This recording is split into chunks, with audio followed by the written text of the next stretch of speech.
Hello all. Welcome to Soul Crafting with Tanushri Nugget series, where we invite industry experts, entrepreneurs, professionals from different walks of life to share their experiences in the world of leadership and business. This series has tips and actionable takeaways for women in active careers and businesses. We have today Rajeshri Nathak. Welcome Rajeshri to the show. Thank you, Tanushri. Rajeshri is a founder of Chitrangan Handicrafts since 2010. She has around 15 years long experience in Varli art painting. She is an interior designer and an applied art graduate. It is my great pleasure to have you on the show, Rajeshri. Thank you, Tanushri. I'm very thankful to you. So, viewers and listeners, I'll be taking this interview in English, that is in Hindi and English both, because Rajeshri is more comfortable speaking in Hindi. Rajshree, आपके बारे में कुछ हमारे साथ share कीजिए. आपने ये journey art में, वारली आर्ट पेंटिंग में, इसकी शुरुआत कैसे हुई? एक्चुअली मैं जब नासिक में, मेरे हस्बैंड पोस्टेड थे. मेरे हस्बैंड डिफेंस ऑफिसर है, एंड जब मैं नासिक में पोस्टेड थी तब मुझे जिव्या शुमा माशे, जिन्होंने ये आर्ट फॉर्म को सारी दुनिया के सामने लाया है, उनसे मैं फॉर्चुनेटली मिली और फिर वहाँ से मेरी जर्नी स्टार्ट हुई. और जब मैंने ये आर्टिस्ट के बारे में सुना जो ट्राइबल एरियाज़ में रहते हैं, मुंबई के पास जो ठाणे जिला है, वहाँ ये लोग रहते हैं. इन्हें जो गवर्नमेंट फैसिलिटीज़ देते हैं, जो उनके स्कीम्स है, उनके बारे में कोई पता नहीं है.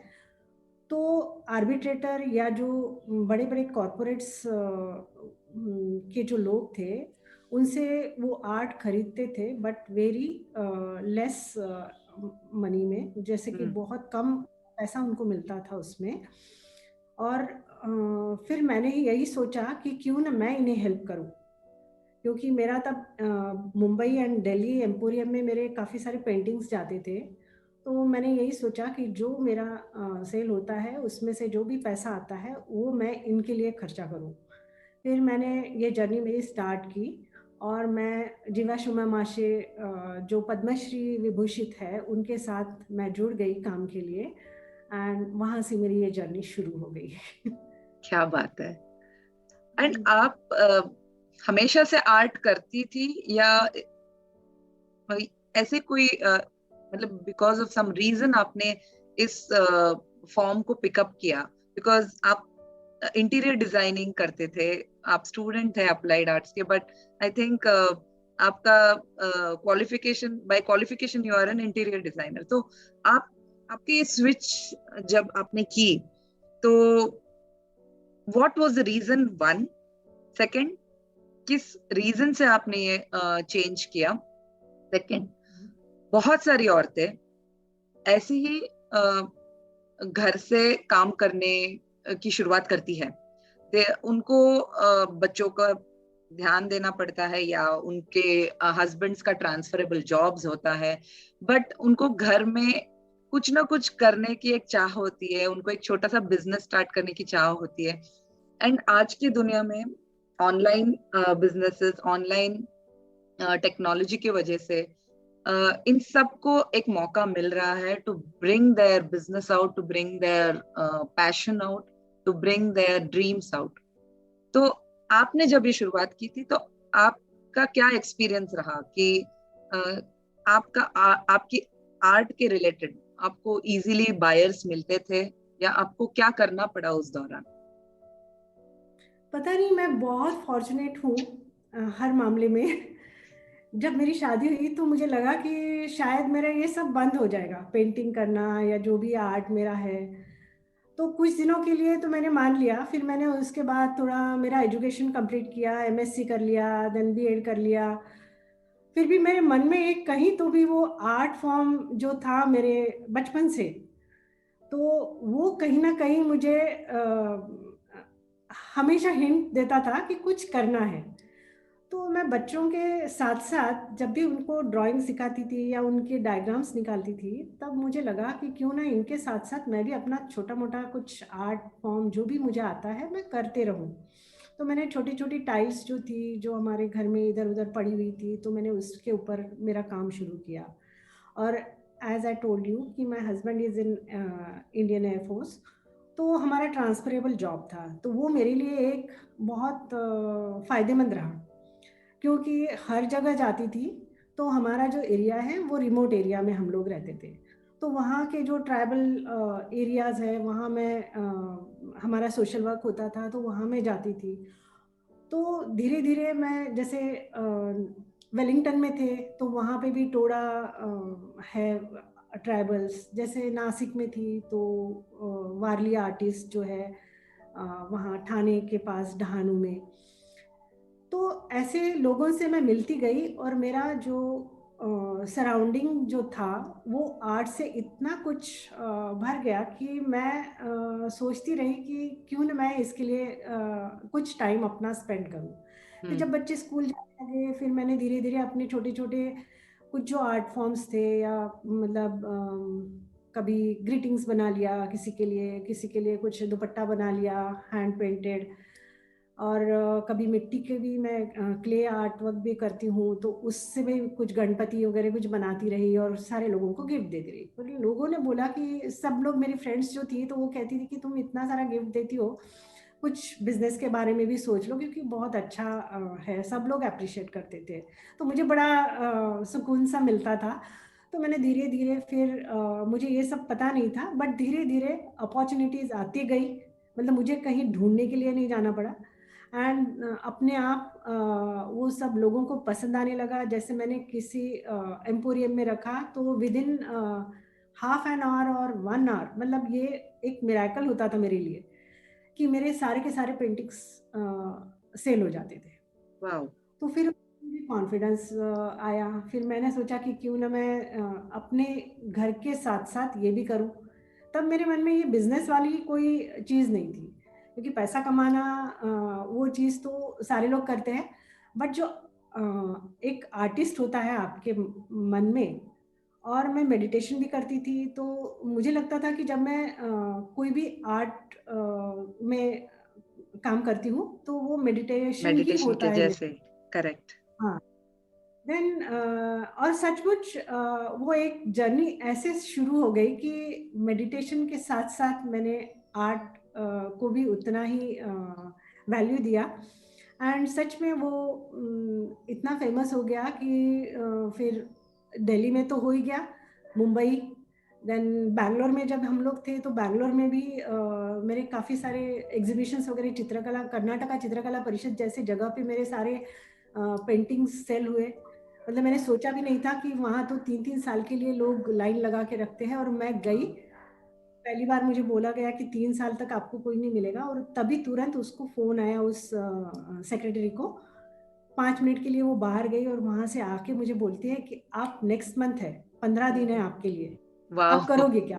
मेरे दिल में धड़कन मेरी बढ़ गई, क्योंकि अब 15 दिन में इतनी सारी बड़ी जो चित्रकला परिषद है उसमें एग्जीबिशन करना, it's not a true true. Joke. Exactly. I mean I know. मैंने मैंने हाँ, बहुत सारे वहां पे exhibitions when I have gone to see artist, it it is उसमें उधर लाइन लगती है कि लाइक इनके बाद इनका इनका इनका, लाइक यू सेड 3-3 महीने तक रुकना पड़ता है। But it is such a beautiful thing. आप I mean to get an opportunity, I think इसका बहुत बड़ा श्रेय it's a divine intervention. Exact. And आपने जैसा कहा art is meditation, art is definitely meditation for मी।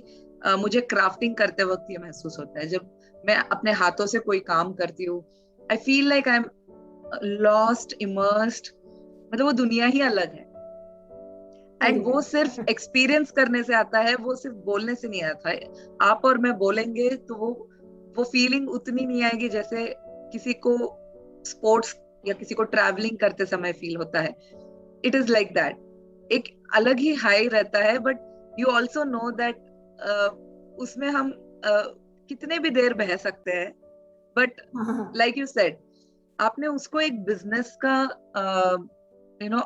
आकार दिया है, आपने उसको बिजनेस की तरह आगे बढ़ाया, and I think it is really note वर्दी।